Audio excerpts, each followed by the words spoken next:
Narayanganj high school and কলেজের নবম শ্রেণীর প্রিয় শিক্ষার্থীবৃন্দ, তোমরা কেমন আছো সবাই? আজকে তোমাদের গণিত বিষয়ের অনুশীলনী 16.2 এর পরিমিতি বিষয়ক চতুর্ভুজ সংক্রান্ত অঙ্কগুলো আমরা আলোচনা করব। এখন এই অঙ্কগুলো শেখার জন্য তোমাদেরকে কিছু সূত্র জানতে হবে। যেমন চতুর্ভুজ সংক্রান্ত কিছু বিষয় এর বেসিক বিষয় আছে, যেগুলোর সূত্র জানলে তোমাদের এই বইয়ের অনুশীলনী 16.2 এর অঙ্কগুলো করতে সুবিধা হবে।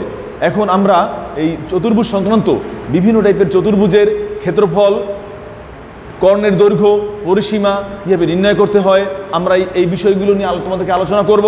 তারপরে আমরা তোমাদের বইয়ের অঙ্কে চলে যাব। তাহলে এখন আমরা প্রথমেই তোমাদেরকে দেখাচ্ছি চতুর্ভুজ। এই চতুর্ভুজের ভিতরে অনেকগুলো ভাগ আছে, যেমন একটা আছে আয়তক্ষেত্র, তারপরে আছে বর্গ, রম্বস, সামান্তরিক, ট্রাপিজিয়াম। এই যে বিভিন্ন টাইপের চতুর্ভুজ রয়েছে, এদের ক্ষেত্রফল, এদের কর্ণের দৈর্ঘ্য, এদের পরিসীমা কীভাবে নির্ণয় করতে হয়, আমরা সেই সম্পর্কে তোমাদের তার সূত্রগুলো সম্পর্কে এখন আলোচনা করব। তাহলে প্রথমেই দেখো, আমরা আয়ত নিয়ে আলোচনা করব। আমরা প্রথমে একটা চিত্র আঁকলাম। এখানে এটি হলো একটি আয়তক্ষেত্র, যার দৈর্ঘ্যকে আমি বললাম এ আর প্রস্থকে বললাম বি। এখন এটার নাম হলো আয়তক্ষেত্র। এটি আয়তক্ষেত্র। এখন এই আয়তক্ষেত্রের ক্ষেত্রফল, আয়তক্ষেত্রের পরিসীমা, আয়তক্ষেত্রের কর্ণ কীভাবে নির্ণয় করতে হয়, সেই সূত্রগুলো তোমাদেরকে এখন দেখাবো। আয়তক্ষেত্রের বিষয়টা হলো তার প্রতিটি কোণ সমকোণ হবে এবং তার বিপরীত বাহু, এই বাহুটা যদি দৈর্ঘ্য, এই বাহুর দৈর্ঘ্য এ হলে এই বাহুটার দৈর্ঘ্য এ হবে, এই বাহুর দৈর্ঘ্য বি হলে এই বাহুর দৈর্ঘ্য বি হবে। তাহলে আয়তকার ক্ষেত্রের পরিসীমা লিখি প্রথমে আমরা। পরিসীমা মানে হলো তার সকল বাহুর যোগফল। এখানে এই একটা এ, এই একটা এ, যোগ করলে দুইটা এ হবে।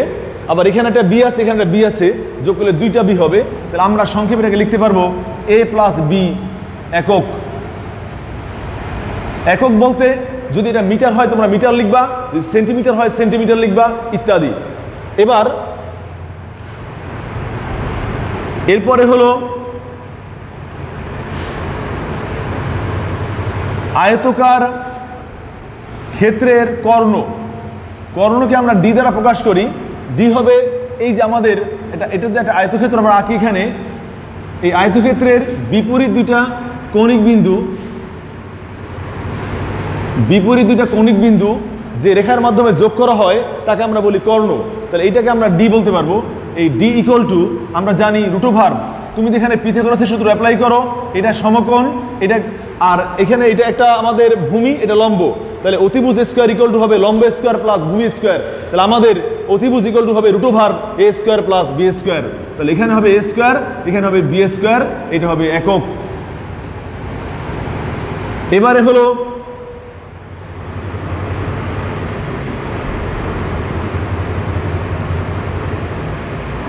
আয়তকার ক্ষেত্রের ক্ষেত্রফল, এইটা হবে দৈর্ঘ্য ইন্টু প্রস্থ, মানে এ বি।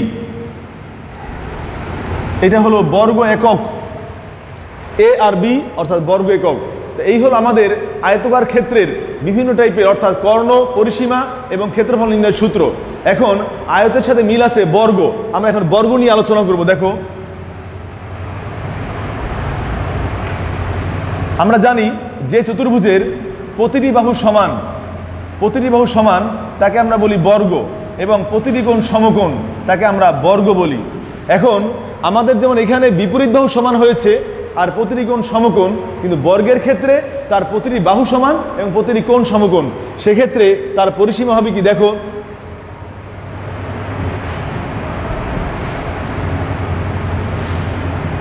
বর্গক্ষেত্রের পরিসীমা আমাদের, যদি আমরা বাহুগুলো যোগ করি, এখানে কয়টা এ হবে? 4টা এ। তাহলে এখানে 4 ইন্টু বাহুর দৈর্ঘ্য, 4a একক। এবার যদি আমরা বলি বর্গক্ষেত্রের কর্ণ বলি, যেমন দেখো তোমাদের আমি এখানে দেখাচ্ছি, আমাদের বর্গক্ষেত্রের কর্ণ বলি, এখানে এটা এ, এই বি হয়ে যাবে এ। তাহলে এক্ষেত্রে কি হবে? এ স্কোয়ার যোগ এ স্কোয়ার, যোগ করলে হবে 2a স্কোয়ার, এ স্কোয়ারের বর্গমূল এ, 2 এর বর্গমূল √2, তাহলে হবে এখানে a √2 একক।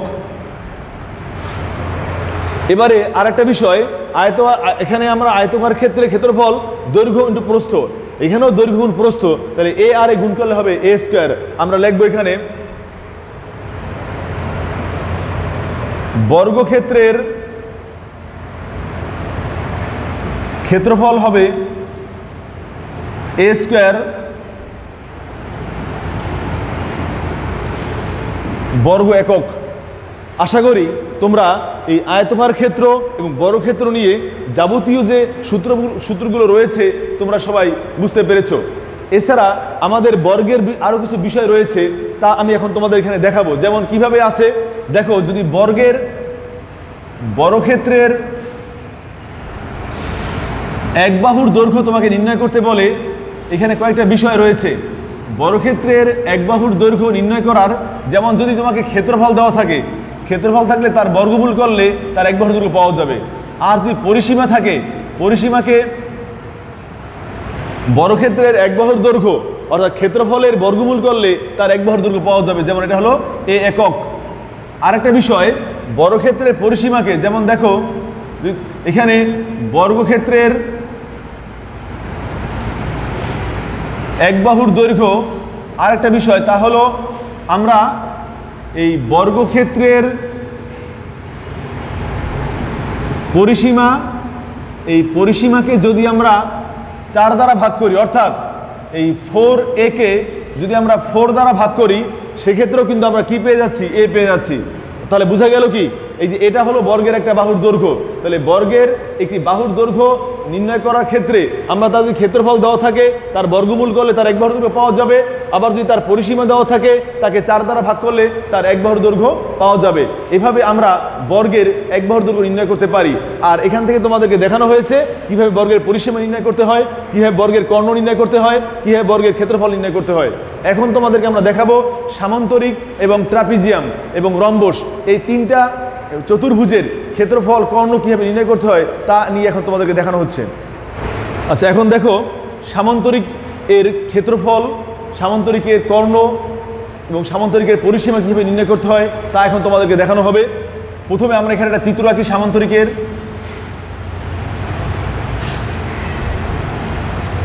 সামান্তরিক আর আয়তক্ষেত্রের ভিতরে পার্থক্যটা হলো, যেমন সিমিলারিটি বিষয়টা হলো সামান্তরিকের বিপরীত বাহু সমান, আয়তেরও বিপরীত বাহু সমান, শুধু ডিফারেন্সটা হলো আয়তক্ষেত্রের প্রতিটি কোণ সমকোণ, কিন্তু সামান্তরিকের কোনো কোণই সমকোণ নয়। এখন আমরা এখান থেকে যদি তোমাদেরকে বলি সামান্তরিকের পরিসীমা কি হবে, দেখো সামান্তরিকের পরিসীমা হবে এখানেও, যেমন এখানে 2টা a 2টা b, অর্থাৎ 2 × a + b একক। এবারে আমাদের সামান্তরিকের ক্ষেত্রফল এবং সামান্তরিকের কর্ণ, দেখো এই যে তোমাদেরকে বলেছিলাম এই একটা কর্ণ, একটা কর্ণ, আমি যদি এটাকে বলি D1, এটাকে বলবো D2। এখন আমরা এখানে একটা সূত্র রয়েছে যার মাধ্যমে আমরা সহজে সামান্তরিকের কর্ণ নির্ণয় করতে পারি।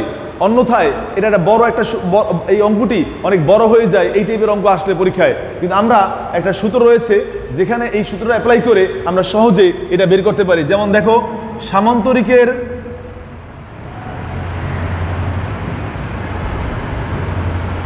সামান্তরিকের কর্ণ যদি তোমাকে D1 বলে, তাহলে তুমি এভাবে লিখবা √2 × a² + b² - d2² একক। আবার তোমাকে যদি বলা হয় সামান্তরিকের অপর কর্ণ D2 বের করো, 2 × a² + b² - d1², তখন এটাকে লেখো একক। ঠিক আছে, অর্থাৎ আমরা দুইভাবে নির্ণয় করতে পারি। কিভাবে? D1 = √2 × a² + b² - d2²। আবার যদি তোমাকে D2 বলে তাহলে √2 × a² + b² - d1² একক। এইভাবে আমরা সামান্তরিকের দুটি কর্ণ নির্ণয় করতে পারি।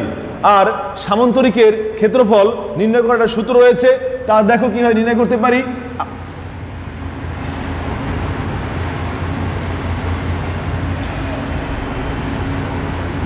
আমাদের এটা যদি সামান্তরিক হয় আর এটা হবে তার ভূমি আর এটা হলো তার উচ্চতা, তাহলে আমরা সংক্ষেপে বলি ভূমি ইন্টু উচ্চতা।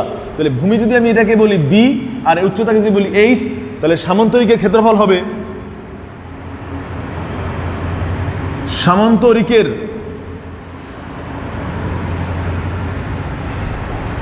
ক্ষেত্রফল হবে মানে ভূমি ইন্টু উচ্চতা বর্গ একক, কিন্তু এটাকে ভূমিকে যদি আমরা বি বলি, উচ্চতাকে যদি এইচ বলি, তাহলে আমরা এটাকে লিখবো বর্গ একক লিখবো। এভাবে আমরা এই সামান্তরিকের ক্ষেত্রফল নির্ণয় করতে পারি। তবে এই ক্ষেত্রফল নির্ণয় করার একটা সূত্র রয়েছে আরেকটা, সে আমি তোমাদের ইচ্ছে দেখাতে পারি কিভাবে। দেখো, এই আমাদের সামান্তরিকের কর্ণ একটা সামান্তরিককে সমান দুটি ত্রিভুজ ক্ষেত্রে বিভক্ত করে। তাহলে আমাদের এখান থেকে আমি যদি এটার উপরে লম্ব আঁকি, এটার উপরে একটা লম্ব আঁকি, তাহলে আমাদের এই যে এখান থেকে লম্ব দূরত্ব আর এখান থেকে লম্ব দূরত্ব সমান, তাহলে আমাদের এই ত্রিভুজটার ক্ষেত্রফল হবে হাফ ইন্টু, এখানে ভূমি হবে এইটা, হাফ ইন্টু ভূমি ইন্টু উচ্চতা, আর এখানে কীরকম হবে হাফ ইন্টু ভূমি ইন্টু উচ্চতা। তখন এই দুটি যোগ করলে আমাদের সামান্তরিকের ক্ষেত্রফল পাওয়া যায়। অর্থাৎ আমরা জানি সামান্তরিকের কর্ণ একটি সামান্তরিককে সমান দুটি ত্রিভুজ ক্ষেত্রে বিভক্ত করে। এই সূত্র অ্যাপ্লাই করে আমরা কিন্তু সামান্তরিকের ক্ষেত্রফল, তখন আমরা এই পাশে ত্রিভুজের ক্ষেত্রফল বের করতে পারলে সেই ত্রিভুজের ক্ষেত্রফলকে আমরা 2 দ্বারা গুণ করলে আমাদের সম্পূর্ণ সামান্তরিকের ক্ষেত্রফলটি বের হয়ে যাবে। আশা করি তোমরা সামান্তরিকের পরিসীমা, সামান্তরিকের কর্ণদ্বয়ের দৈর্ঘ্য এবং সামান্তরিকের ক্ষেত্রফল নির্ণয়ের বিষয়টি তোমরা সবাই বুঝতে পেরেছো। এখন আমরা রম্বস নিয়ে আলোচনা করব। রম্বস কাকে বলে? যে চতুর্ভুজের 4টি বাহু সমান কিন্তু কোনো কোণই সমকোণ নয়, তাকে আমরা বলি রম্বস। এখন আমরা একটা রম্বস আঁকবো। এখানে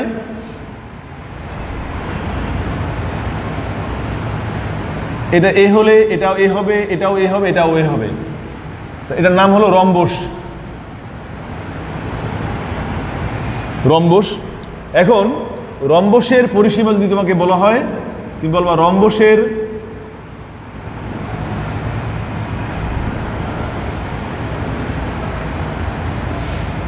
রম্বসের পরিসীমা হবে 4a একক। রম্বসের পরিসীমা হবে 4a একক। এবার রম্বসের কর্ণ দেখো, এখানে কিন্তু আমরা জানি রম্বসের কর্ণদ্বয় কিন্তু কখনো সমান হয় না। এটা যদি হয় D1, এটা হবে D2, তাহলে রম্বসের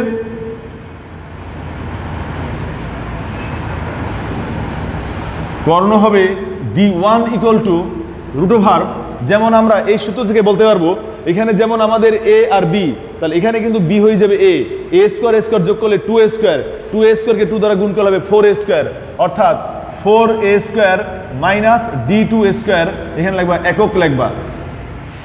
একই রকমে D2 হবে 4a square minus D1 square একক। তারপরে রম্বসের ক্ষেত্রফল, রম্বসের ক্ষেত্রফল হলো, আমরা জানি রম্বসের ক্ষেত্রফল সবচেয়ে সহজ, হাফ ইন্টু এই যে দুইটা কর্ণ, এই কর্ণদ্বয়ের গুণফল বের করলেই আমাদের, অর্থাৎ কর্ণদ্বয়ের গুণফলকে 2 দ্বারা ভাগ করলে রম্বসের ক্ষেত্রফল বের হয়ে যায়। অর্থাৎ এখানে হবে half into D1 into D2 বর্গ একক। এইভাবে আমরা এই রম্বসের পরিসীমা, রম্বসের কর্ণ D1 থাকলে এখানে D2 লিখতে হবে, আর এখানে D2 থাকলে এখানে D1, আর রম্বসের ক্ষেত্রফল আমরা সবগুলোই বের করতে পারলাম। আশা করি তোমরা বুঝতে পেরেছো। এখন তোমাদের আর 2টি বিষয় বাকি রয়েছে, তা হলো ট্রাপিজিয়াম এবং হলো বহুভুজ। ট্রাপিজিয়ামের ক্ষেত্রফল কীভাবে নির্ণয় করতে হয় এবং বহুভুজের ক্ষেত্রফল কীভাবে নির্ণয় করতে হয়, এখন আমরা এটা তোমাদের পরবর্তী অংশে দেখাচ্ছি। তো ট্রাপিজিয়াম কাকে বলে? যে চতুর্ভুজের একজোড়া বাহু সমান্তরাল, অর্থাৎ বিপরীত বাহুদ্বয় সমান্তরাল কিন্তু তারা সমান নয়, এবং অপর বাহুদ্বয় অসমান্তরাল, তাকে আমরা বলি ট্রাপিজিয়াম। তাহলে এই ধরনের চতুর্ভুজের ক্ষেত্রে আমরা তার কিভাবে ক্ষেত্রফল নির্ণয় করতে পারি তোমাদের এখন দেখাবো। দেখো, তো আমরা একটা ট্রাপিজিয়াম আঁকবো। প্রথমে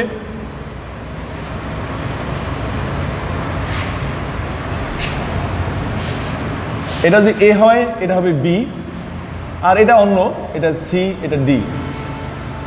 এখন এটা এই দুইটি সমান্তরাল বাহুদ্বয়ের লম্ব দূরত্বকে আমরা বলি এইচ। তাহলে এটার নাম হলো ট্রাপিজিয়াম।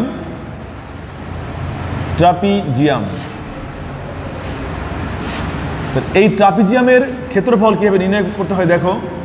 ট্রাপিজিয়াম এর ক্ষেত্রফল হবে হাফ ইন্টু তার সমান্তরাল বাহুদ্বয়ের যোগফল, যেমন এখানে হবে a প্লাস বি ইন্টু তাদের এই সমান্তরাল বাহুদ্বয়ের লম্ব দূরত্ব, যাকে আমরা h বলি, এত বর্গ একক। এখন তুমি যদি এই মানগুলো জানা থাকে তোমার, যেমন সমান্তরাল এই ট্রাপিজিয়ামের সমান্তরাল বাহুদ্বয়ের দৈর্ঘ্য জানা থাকে এবং সেই সমান্তরাল বাহুদ্বয়ের লম্ব দূরত্ব জানা থাকে, তখন তুমি সেই ট্রাপিজিয়ামের ক্ষেত্রফল নির্ণয় করতে পারবে। আর পরিসীমা যদি বলে তার চারটা বাহুর যোগফল, যেমন a plus D plus B plus C. আর ট্রাপিজিয়ামের কর্ণ নির্ণয় করার আলাদা কোনো সূত্র নাই, আমরা এটাকে ত্রিভুজের সাহায্যে আমরা এটা বের করতে পারবো। ত্রিভুজ ক্ষেত্রফল নির্ণয় করে বা ত্রিভুজের অর্ধপরিসীমা বের করে আমরা এটা বের করতে পারি। এবার আমরা তোমাদের একটা বিষয় দেখাবো, বহুভুজ। বহুভুজ কাকে বলে? যে আমরা ত্রিভুজ এটা বহুভুজ হতে পারে, চতুর্ভুজ এটা বহুভুজ হতে পারে, তবে আমরা ত্রিভুজ হলে তাকে আমরা বিভিন্ন নামকরণ করতে পারি, যেমন এটা সমবাহু ত্রিভুজ, সমদ্বিবাহু ত্রিভুজ, বিষমবাহু ত্রিভুজ, তার ক্ষেত্রফল নির্ণয় করার সূত্র রয়েছে। আবার যদি চারবাহু বিশিষ্ট হয়, যেমন বর্গ, রম্ব, সামান্তরিক, ট্রাপিজিয়াম, আয়ত, তাদেরও সবার আলাদা আলাদা ক্ষেত্রফল নির্ণয় করার সূত্র রয়েছে। কিন্তু যখন অনেক বাহু হবে, যেমন পঞ্চভুজ, ষড়ভুজ, সপ্তভুজ, অষ্টভুজ হবে, এই ধরনের ক্ষেত্রে কিভাবে আমরা তার ক্ষেত্রফল নির্ণয় করতে পারি তারও সূত্র রয়েছে। তাহলে এখন দেখো, আমরা এটা প্রথমে তোমাদেরকে লেখাবো। n সংখ্যক বাহু বিশিষ্ট বহুভুজের ক্ষেত্রফল হলো n a²/4 cot 180 degree divide by n এত বর্গ একক। এইখানে n হলো বাহুর সংখ্যা আর a হলো বাহুর দৈর্ঘ্য, আর বাকিগুলো তো তোমার জানোই, n বাহুর সংখ্যা। যেমন যদি এটা হয়, এটা পঞ্চভুজ হয়, 1 2 3 4 5, এটা পঞ্চভুজ। যদি পঞ্চভুজ হয় তাহলে আমাদের এখানে n এর মান হবে 5। এখন তবে এটা হলো সুষম কথার অর্থ কি? যদি তুমি এটাকে বাহুর দৈর্ঘ্য লেখো 7 সেন্টিমিটার, এটাও 7 হবে, এটাও 7, এটাও 7, এটাও 7। কিন্তু যদি বিষম হয়, একটা বাহুর দৈর্ঘ্যের সাথে আরেকটা বাহুর দৈর্ঘ্য না মিলে, তখন কিন্তু আমাদের এইভাবে নির্ণয় করতে আমরা পারবো না। আবার যদি এটাকে এরকম হয়, ষড়ভুজ হয়, এই ষড়ভুজ হলে আমাদের এখানে n এর মান হবে 6, আর এর মান এ হলো বাহুর দৈর্ঘ্য, তোমার যা থাকবে তুমি সেভাবে বসাবা। তাহলে তোমার এই সেটা পঞ্চভুজ হোক, ষড়ভুজ হোক, সপ্তভুজ বা অষ্টভুজ, যে কোনো বহুভুজ হতে পারে, তুমি তার ক্ষেত্রফল এই সূত্রের মাধ্যমে সহজে নির্ণয় করতে পারবে। তাহলে আমাদের এই 16.2 এই হলো তোমাদের বেসিক আলোচনা। এখন আমরা তোমাদের বইয়ের অঙ্কে চলে যাব। তোমাদের 16.2 আমি তোমাদের 3 নম্বর অঙ্কটি উঠিয়েছি। এর কারণ হলো 1 আর 2 যে অঙ্কটি রয়েছে তা তোমরা ক্লাস 8 এই ধরনের অঙ্ক করেছো, এবং আমি মনে করি তোমরা 3 নম্বর অঙ্কটি পারলে তোমরা 1 আর 2 সহজেই করতে পারবে। তাহলে এখন দেখো এখানে কি দেওয়া আছে। একটি বাগানের দৈর্ঘ্য 40 মিটার এবং প্রস্থ 30 মিটার। বাগানের ভিতরে সমান পার বিশিষ্ট একটি পুকুর আছে। পুকুরের ক্ষেত্রফল বলছে বাগানের ক্ষেত্রফলের 2/1 অংশ হলে পুকুরের দৈর্ঘ্য প্রস্থ বের করতে বলছে। এখন যেহেতু এখানে বাগানটা দৈর্ঘ্য এবং প্রস্থ দেওয়া আছে, তাহলে বুঝতে হবে এটি আয়তকার বাগান যার বিপরীত বাহুদ্বয় সমান। তাহলে আমরা এখানে লিখব কি দেখো,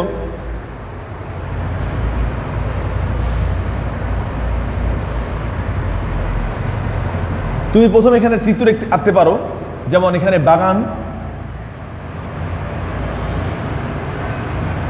এই বাগানের দৈর্ঘ্য হলো 40 মিটার, প্রস্থ হলো 30 মিটার। আমরা লিখব এখানে বাগানের দৈর্ঘ্য 40 মিটার এবং প্রস্থ 30 মিটার। তাহলে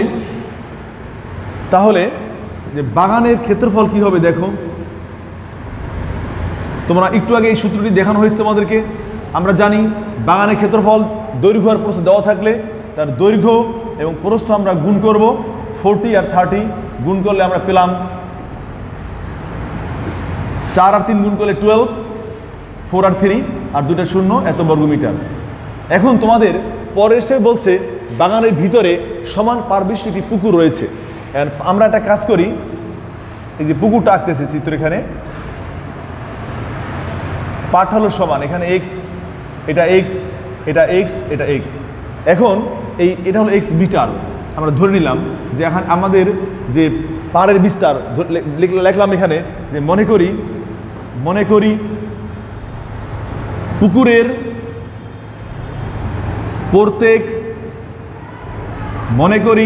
পুকুরের প্রত্যেক পাড়ের বিস্তার এক্স মিটার। এখন পুকুরের পাড়টা হলো আমাদের বাগানের ভিতরে। তোমরা সবাই জানো পুকুরের পাড় যদি ভিতরে হয় মানে বাগানের ভিতরে, তাহলে আমরা এখানে লিখবো পাড় বাদে পুকুরের দৈর্ঘ্য কি হবে, এই 40 থেকে দেখো এক্স, এখানে পাড়টা এখানেও আছে এখানেও আছে, তাহলে আমাদের এখানে এক্স কয়টা রয়েছে, 2টা রয়েছে। তাহলে আমরা লিখবো পাড় বাদে পুকুরের দৈর্ঘ্য, পাড় বাদে পুকুরের দৈর্ঘ্য হবে 40 মাইনাস 2x মিটার। তাহলে এখন লিখবো এখানে পাড় বাদে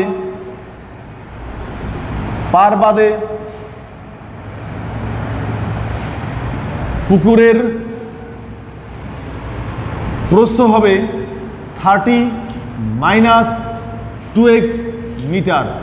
এখন আমরা পাড় বাদে পুকুরের দৈর্ঘ্য পেলাম, আবার এখানে প্রস্থ পেলাম, তাহলে লিখবো এখানে পাড় বাদে পুকুরের ক্ষেত্রফল হবে এখানে আমাদের এই যে দৈর্ঘ্য হলো 40 মাইনাস 2x আর প্রস্থ হলো 30 মাইনাস 2x, এটা বর্গমিটার লেখো এখানে। আমরা এটা গুণ করে দিব, 40 আর 30 গুণ করলে 1200, 40 আর মাইনাস 2x গুণ করলে 80x, মাইনাস 2x আর 30 গুণ করলে মাইনাস 60x, মাইনাস আর মাইনাস প্লাস 2x গুণ করলে হবে 4x স্কোয়ার বর্গমিটার। এখন 4x স্কোয়ার এটা যোগ করলে হবে মাইনাস 140x প্লাস 1200 এত বর্গমিটার। এখন লিখবো আমরা এখানে প্রশ্ন মতে আমাকে বলা হয়েছে প্রশ্নে যে এই বাগানের ভিতরে সমান পারবিষ্ট পুকুর রয়েছে, সেই পুকুরের ক্ষেত্রফলটা হবে বাগানের ক্ষেত্রফলের অর্ধেক। তাহলে আমার এই পুকুরের ক্ষেত্রফলটা আমি এখানে লিখতেছি, দেখো আগে 4x square minus 140x plus 1200 equal to আমাদের এখানে বাগানের ক্ষেত্রফলটা ছিল 1200, এর অর্ধেক হবে, অর্থাৎ এখানে আমি লিখবো 1200, এটা দ্বারা ভাগ করলে এখানে হবে 600। তাহলে এখন 4x square minus 140x plus 1200 minus 600 equal 0। তাহলে এখন 4x square minus 140x plus 600 equal 0। এখন আমরা এখানে 4 কমন নিব, তাহলে হবে x square minus 35x plus 150 equal 0।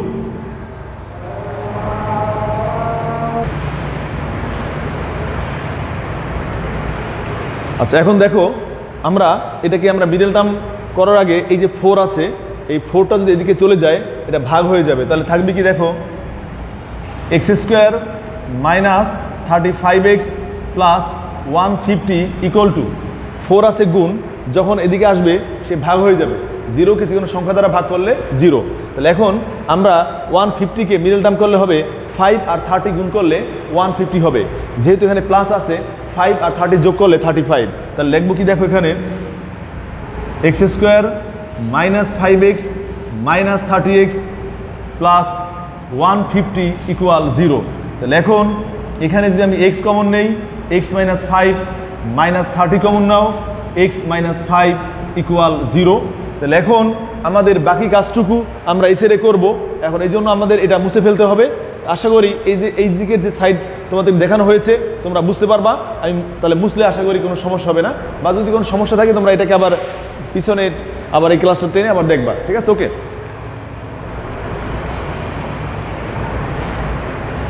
আচ্ছা এখন দেখো আমরা এখান থেকে যদি x-5 কমন নেই তাহলে থাকবে x-30। তো লিখবো কীভাবে দেখো, বা এখানে x-30, আমরা এখানে x-5 কমন নিলাম, x-5 কমন নিলে এখানে হবে x-30 ইকুয়াল 0। এবার লিখবো এখানে হয় x-5 ইকুয়াল 0, আর এখানে হবে অথবা x-30 ইকুয়াল 0। সুতরাং x ইকুয়াল টু 30 আর এখানে হবে x ইকুয়াল টু 5। একটা বিষয় লক্ষ্য রাখো, দেখো আমাদের কিন্তু এখানে বাগানের দৈর্ঘ্য আছে 40 মিটার, প্রস্থ 30 মিটার, আর এখানে পুকুরের পাড়ের বিস্তার 30। এটা কখনোই হতে পারে না যে এটা বাগানের প্রস্থের সমান তোমার পুকুরের পাড়ের বিস্তার, এটা হতে পারে না। লিখবো যে পুকুরের পাড়ের বিস্তার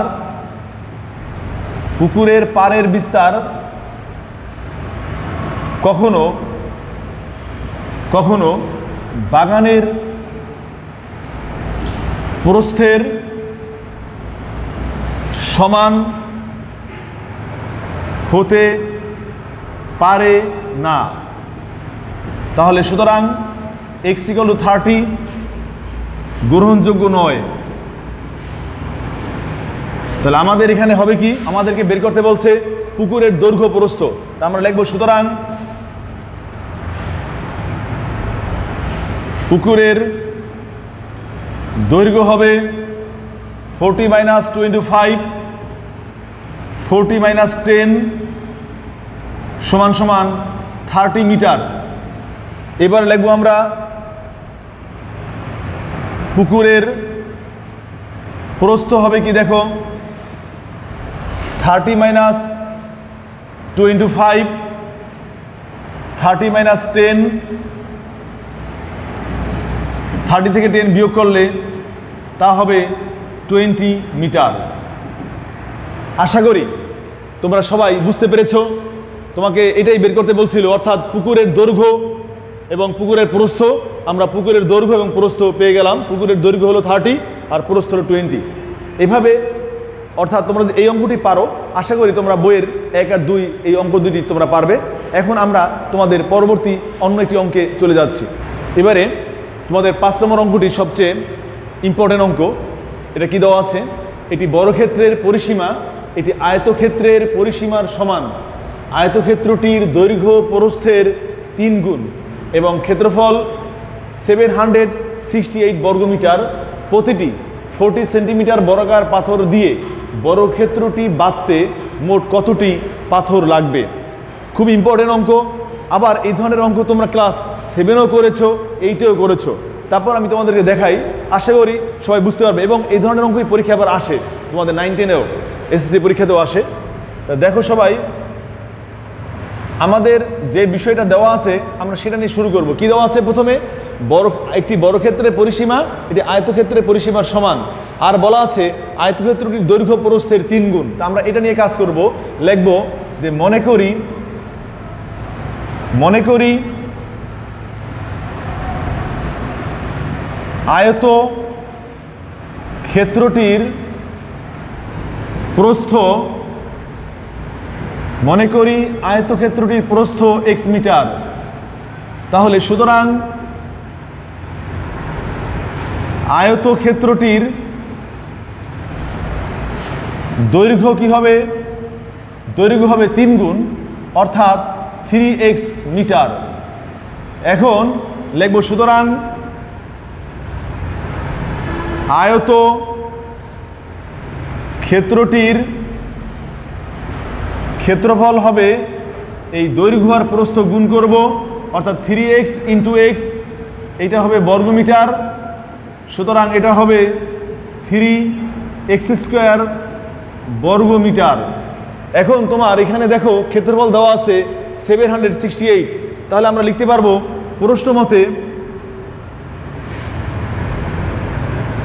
3x² ইকুয়াল 768, বা x² ইকুয়াল 768/3, বা x² ইকুয়াল 3 দ্বারা ভাগ করলে এখানে কত হয়? 3 দুগুণে 6, 1 16, 3 5 15, 18, 3 4 18। এবার x ইকুয়াল টু কী হবে, স্কোয়ারটির দিকে আসলে রুট হয়ে গেল, সুতরাং x ইকুয়াল 16। তা আমরা এখানে ধরেছি প্রস্থ ধরেছি কত x, তাহলে আমি লিখব আয়তকার ক্ষেত্রটির প্রস্থ 16 মিটার। লিখব এখানে যে সুতরাং আয়ত ক্ষেত্রটির প্রস্থ 16 মিটার, সুতরাং আয়তক্ষেত্রটির দৈর্ঘ্য কি হবে, আমাদের 3 গুণ বলছে, তাহলে এখানে হবে 3 × 16 সমান সমান 3 × 48 মিটার। এবার আমরা যে টপিকসটা তোমাদের দেওয়া আছে প্রথমেই, এটি বর্গক্ষেত্রের পরিসীমা, এটি আয়তক্ষেত্রের পরিসীমার সমান। এখন আমরা এই আয়তক্ষেত্রটির পরিসীমা বের করব। লিখব কি দেখো, যে সুতরাং আয়ত ক্ষেত্রটির পরিসীমা সমান আমরা জানি হলো 2 × দৈর্ঘ্য প্লাস প্রস্থ। এখানে দৈর্ঘ্য হলো 48, প্রস্থ হলো 16 এত মিটার, 2 × 48 আর 16 যোগ করলে হবে 64 সমান সমান এটা হবে 128 মিটার। এখন এটা কি আমরা লিখব, এটা হবে বর্গক্ষেত্রের পরিসীমার সমান, কারণ এখানে লেখা আছে বর্গক্ষেত্রের পরিসীমা আয়তক্ষেত্রের পরিসীমার সমান। লিখব সুতরাং বর্গক্ষেত্রের পরিসীমা হবে 128 মিটার।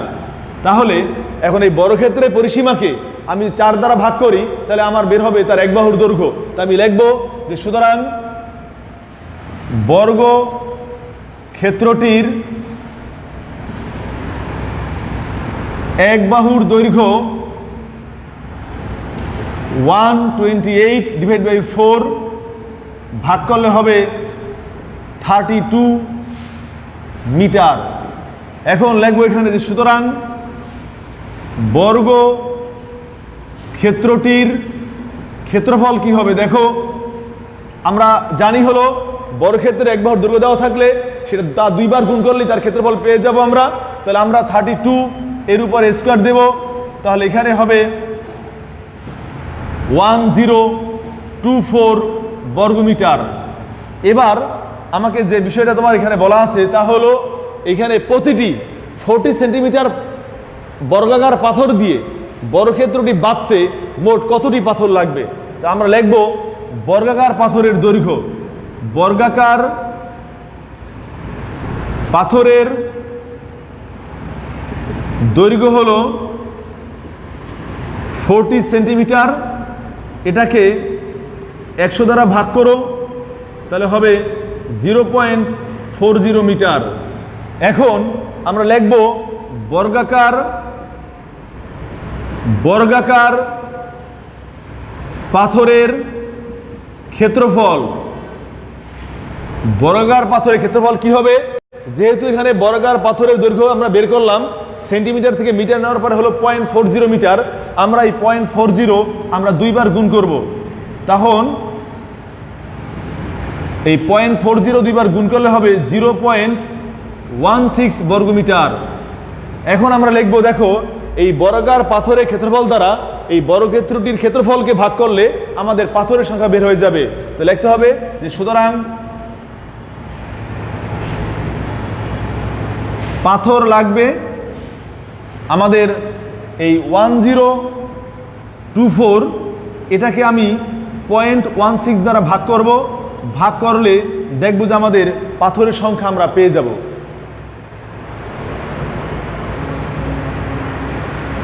দেখো তাহলে এখন আমরা যখন লিখলাম পাথর লাগবে, তা আমাদের এই বর্গক্ষেত্রটির ক্ষেত্রফল 1024, এটাকে যখন আমি 0.16 দ্বারা ভাগ করলাম আমরা পেয়ে গেলাম 6400 এতটি। তাহলে আমাদের এই আমি তাহলে তোমাদেরকে এই অঙ্কটি আরেকবার বোঝাচ্ছি। প্রথমে আমাদের বলা ছিল যে আয়তক্ষেত্রটির দৈর্ঘ্য প্রস্থের 3 গুণ। আমরা ধরে নিয়েছি আয়তক্ষেত্রটির প্রস্থ x মিটার, দৈর্ঘ্য 3x, ক্ষেত্রফল দৈর্ঘ্য × প্রস্থ 3x² বর্গমিটার। প্রশ্ন মতে এটা ইকুয়াল টু 768।